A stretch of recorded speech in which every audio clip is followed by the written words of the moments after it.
Peralta. ¿Cómo estás, doctora? Buenos días. Hola Perla, ¿cómo estás? Un gran Bien, saludo para vos y para toda la audiencia. el saludo también nuestro. Doctora, estábamos viendo también que estabas destacando esta decisión de la jueza Rosana Olguín, que hace nuevamente valer la libertad de expresión como medio de difusión de ideas. Y queríamos también hablar contigo porque también en el caso de Cristian Chena se daba una decisión donde también se resaltaba la libertad de expresión. ¿Por qué es importante esta postura y esto que mantiene también la magistrada?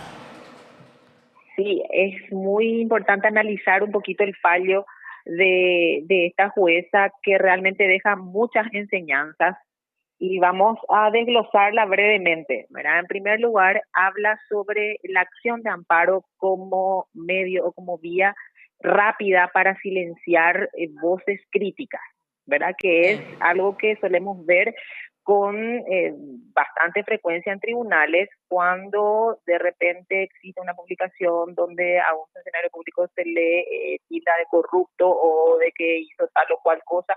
Entonces directamente recurren a la vía del amparo porque es un juicio sumario, un juicio sumamente rápido que tiene que finalizar en un máximo de una semana y media, 2 semanas como máximo. Entonces es la vía más rápida para silenciar.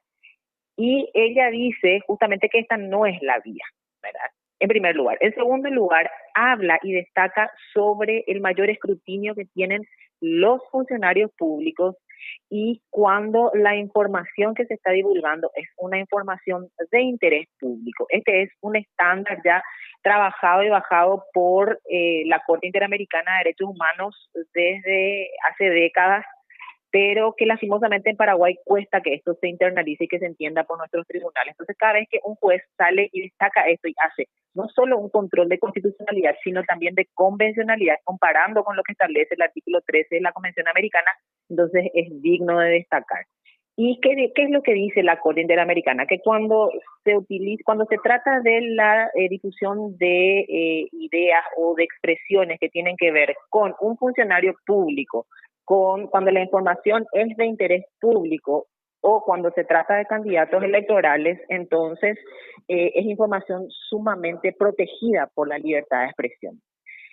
Por ejemplo, no puede utilizarse la vía de la querella, la vía penal, justamente resaltó ya la Corte Interamericana, que también solemos ver con frecuencia, que es la vía con la cual se intenta amedrentar el debate sobre lo público, ¿verdad? Y cuando los jueces dan trámite a una querella y simplemente no la rechazan de entrada, entonces se presta a utilizar, digamos, entre comillas, el garrote penal para acallar voces. Eso también aclara la jueza y hace un análisis bastante bueno, citando jurisprudencia internacional y citando estos estándares que te estoy comentando. Y también resalta algo bastante innovador y llamativo, también resalta la actividad sindical como un medio de expresión protegido, ¿verdad? Como un derecho protegido, así como tenemos el derecho de los trabajadores en su amplia gama, con todo lo que ello implica, ¿verdad? El aguinaldo, la jubilación, etcétera. También la actividad sindical es un derecho que tiene que ser sumamente protegido. ¿Por qué? Porque justamente allí se defienden los derechos laborales cuando existe una asimetría de poder entre evidentemente la patronal y los trabajadores. Entonces, esta actividad cuando es ejercida a través de las críticas o de los comunicados que se hacen expresando una situación así, tiene que ser celosamente protegida por el derecho a la libertad de expresión. Intentar cercenarlos pidiendo medidas cautelares como el cese de publicación, y no solamente que cesen de aquí para adelante, sino también eliminar contenidos ya publicados. Perla, dice la jueza que es categóricamente puede constituir una censura previa prohibida por el artículo 26 de la Constitución y el artículo 13 de la Convención Americana ratificada por Paraguay. Eso es sumamente también destacable, doctora, porque muchas veces también los medios de comunicación a través de amparos se solicitan que se eliminen estas publicaciones, entonces tener una postura así sumamente importante y defendiendo también el trabajo de los medios y que muchas veces nos hacemos eco de este tipo de denuncias es realmente importante. Y doctora, ¿cómo ves también toda esta situación de recurrir a través de resortes como o garantías constitucionales como el amparo a fin de lograr también que se den este tipo de decisiones, evitando el cuestionamiento a autoridades públicas? Bueno, y lo que pasa, Perla, es que cuando el Poder Judicial cede ante estas pretensiones, entonces evidentemente ahí se genera un caldo de cultivo propicio para que las personas sepan de alguna manera que pueden recurrir al Poder Judicial y que van a lograr con esto eso que tal vez en un juicio civil le llevaría mucho tiempo. Entonces recurren a este tipo de acciones y recordarás también, como sucedió en el caso de Chena que mencionaste al principio, que se intentó manipular la ley 5777 de protección a la mujer contra toda forma de violencia. Una ley maravillosa que se crea para proteger a la mujer en ciertos ámbitos contra la violencia machista, pero que sin embargo se llegó a utilizar no solamente por Giselle Mosquet, se llegó a utilizar también por otras autoridades públicas para intentar frenar críticas sobre información pública sobre su gestión dentro de la función pública.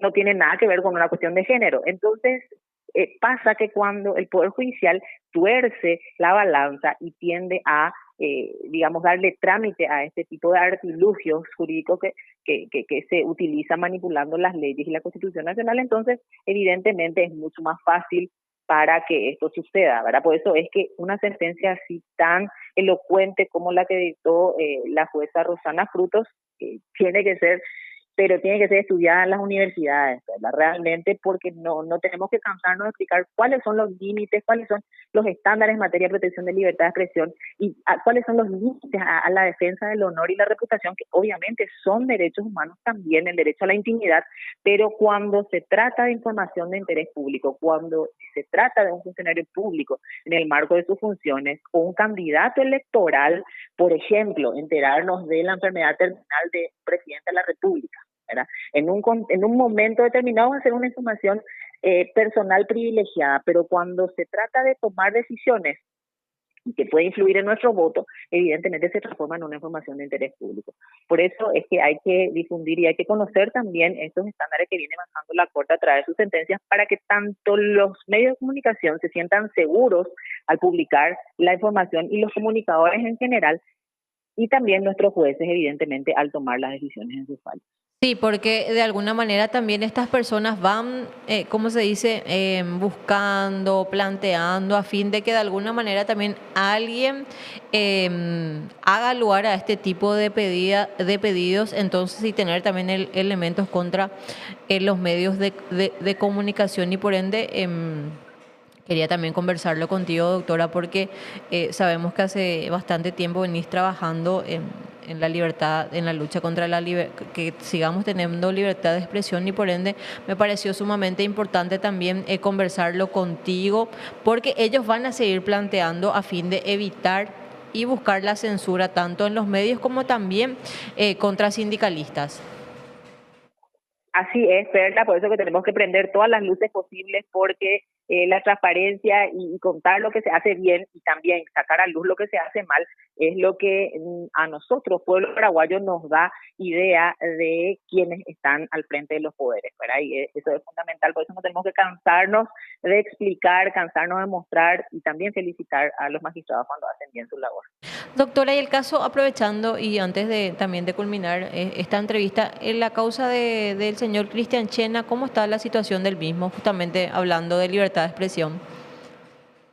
Sí, en la apelación que habíamos nosotros planteado, la jueza, justamente la jueza Rosana Frutos, había levantado esa censura, había hecho lugar a nuestra apelación y había justamente, incluso había dicho que se cometieron graves violaciones a las garantías del debido proceso, además del derecho a la libertad de expresión, imponiendo censura previa por parte de la jueza Gloria Machuca, jueza de paz de Trinidad en su momento.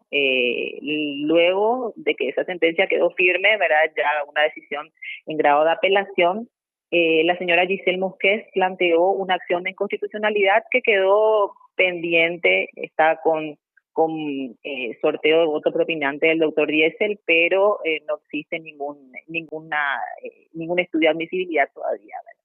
Nosotros habíamos hecho la denuncia ante el jurado de enjuiciamiento de magistrados justamente basándonos en esa sentencia en la cual la jueza había dicho que se cometieron graves violaciones a las garantías del debido proceso en cuanto a lo que fue la defensa del señor Cristian Chena, pero lastimosamente el jurado de enjuiciamiento de magistrados le había dado un salvataje a la jueza y determinó su absolución del caso y el archivo del caso con el voto propinante del senador Derlis Maidana, quien había dicho categóricamente que en esa audiencia que fue transmitida a través de los medios de comunicación, que no existió censura en el caso Cristian Chena, ¿verdad? Nada más aberrante que eso y falto a la verdad, pero sin embargo, con ese argumento hicieron una votación unánime los miembros del jurado de enjuiciamiento y decidieron salvar a la jueza Gloria Machuca. Nosotros planteamos una acción de inconstitucionalidad que sigue también pendiente en la sala constitucional. Perfecto, doctora, te agradecemos mucho este contacto, muy amable de su parte. Un abrazo, hasta luego. Con esto nos vamos, nosotros nos reencontramos mañana a partir de las 13 horas.